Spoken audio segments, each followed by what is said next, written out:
What is up, everybody? I hope you guys are all having an okay day. I'm going to kind of get straight to the point within this. I saw an interesting article about the Mastercard CEO at Davos essentially saying that within 5 years, Swift could be dead. Swift, if you are not aware, pretty much deals with all of the payments messaging that goes on in the entire world. It's one of the big reasons that you have, started to see Swift in the news about Russia trying to circumvent sanctions and kind of circumvent the Swift system, et cetera, et cetera. So obviously pretty big, right? So I'm going to kind of go into that a little bit. I want to talk about time frames here because Mastercard, as we know, is a Ripple partner. I'll show you that proof.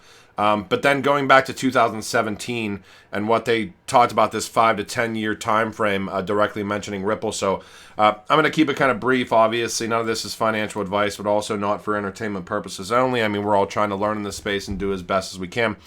Looking at the total market right now, $1.197 trillion as far as where the crypto market cap is. Like I've stated previously, I'm kind of looking for potentially being patient and seeing if we kind of go down to the main trend line of support that we've seen in the past.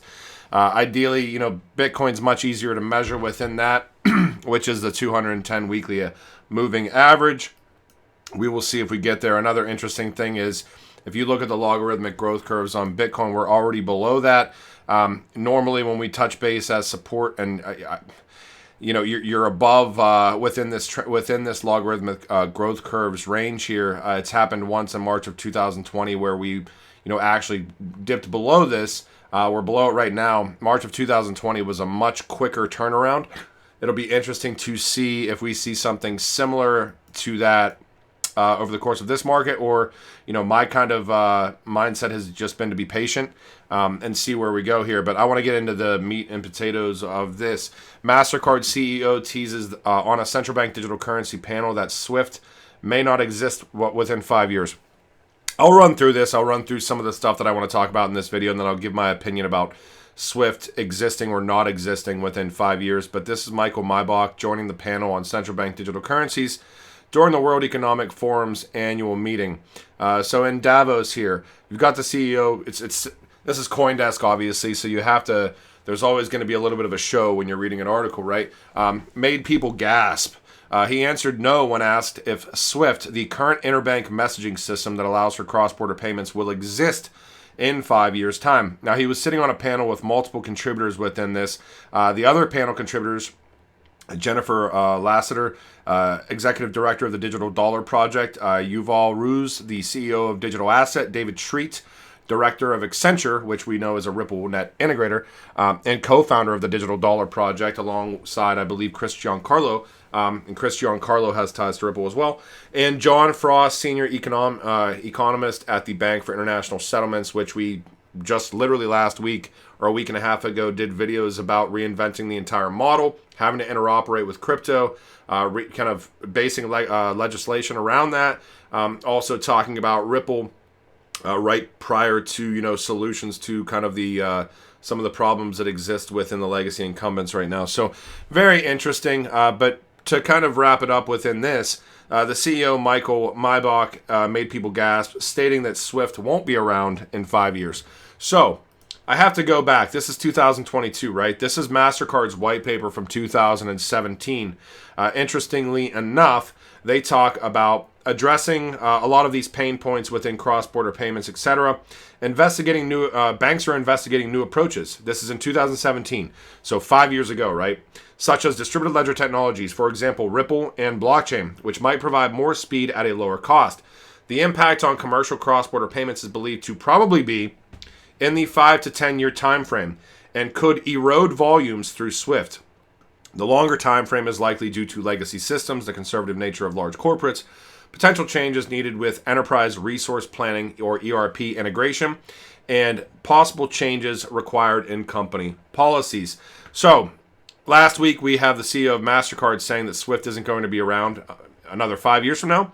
And 5 years ago, we have Mastercard putting out their white paper saying that it's a 5 to 10 year time frame before Swift starts eroding upon itself. So that's 5 years from now, right? At the max amount of this time frame. So I always find the time frames interesting. Have to give a shout out to Mickey B. Fresh, Have to give a shout out to Bank XRP. This is Bank XRP's original find here. But this is the vice president of product at Mastercard, referring to Ripple as a partner for payment transactions with digital assets. We think it's coming. So as a result, we said, okay, well, let's at least get ready to set up the stage. And doing so, we're working with a number of different partners, Ripple, TBS, different companies around the world, to say, well, how can you help this whole transaction go from front to back? We're different partners, with Ripple, TBS, different companies around the world, to say, well, how can you help this whole transaction go from front to back? We've set up all the networks, we're ready to go. A lot gets talked about in that 30-second clip. This was like 8 months ago, or whatever it is, October 26, 2021. The networks are set up, they're ready to go. We partnered with Ripple. This is about kind of that last mile. This is about, even forward-looking statements as far as how payments have to travel from a consumer to an institution. I mean, it deals with pretty much everything. But we do know Mastercard and Ripple are obviously partners. Interesting to me that we see that 5 to 10 year time frame 5 years ago. Interesting that the CEO of Mastercard is saying that Swift isn't going to be around in X amount of time. Now, what I will say within this, I'm not of the opinion that Swift necessarily dies, because we've seen Swift has showed their hand, right? We already know that GPI is basically, running on core to settler. We do know that Swift has already stated that they're going to interoperate with other cryptocurrencies. They're exploring that. They're exploring DLT integrations across the board. I did a video probably 2 or 3 months ago saying that, in November of this year, blockchain wallets or crypto wallets are going to be available via Swift. So the writing is on the wall, Do I think that Swift survives in the medium to long term?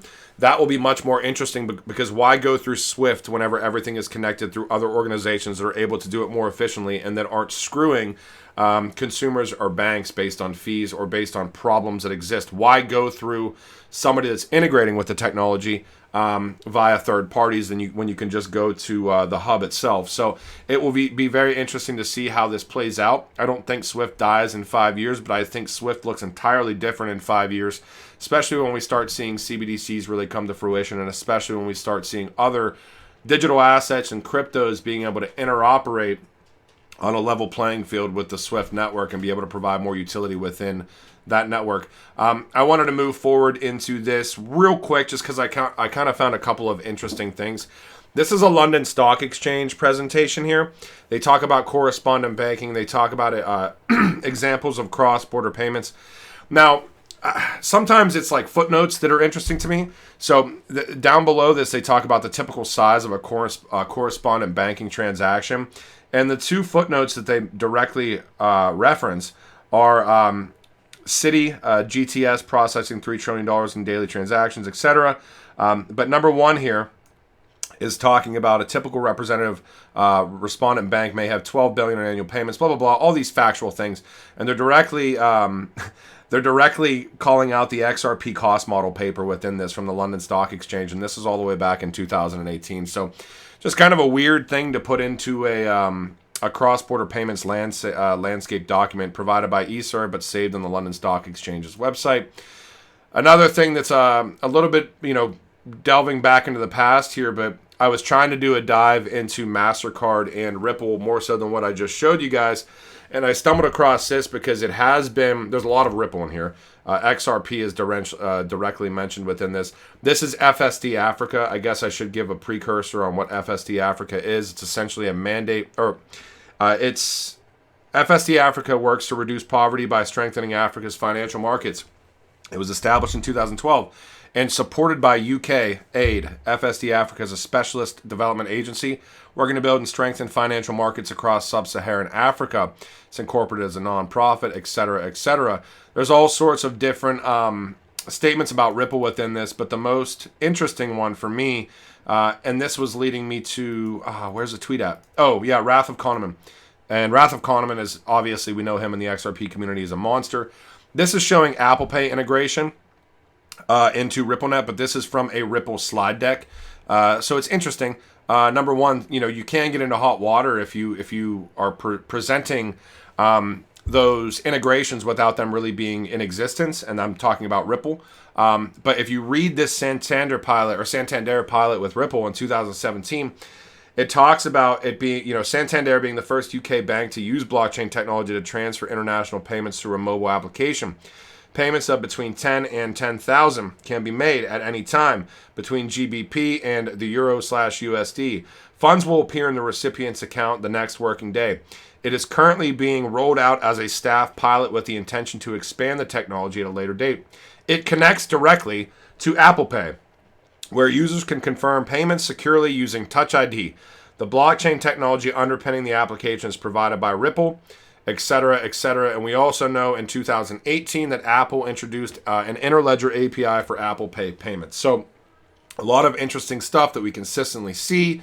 I try to pay attention to things sometimes that may have been mentioned or alluded to as far as dates are concerned. When you have the Mastercard CEO, and this is probably for shock value, I'm sure, saying that Swift isn't going to be around in 5 years, and then going back 5 years and seeing a document that literally says, Ripple right above, and then a 5 to 10 year time frame, which is 5 years from now, where the volumes are going to erode through Swift and start moving into more networks that have higher use case and utility and more value.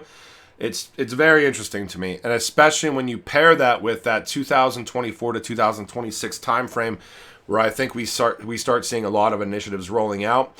Just trying to pay attention, and when I find things that are interesting to me, I will certainly share them with you guys. I hope you guys enjoyed this video.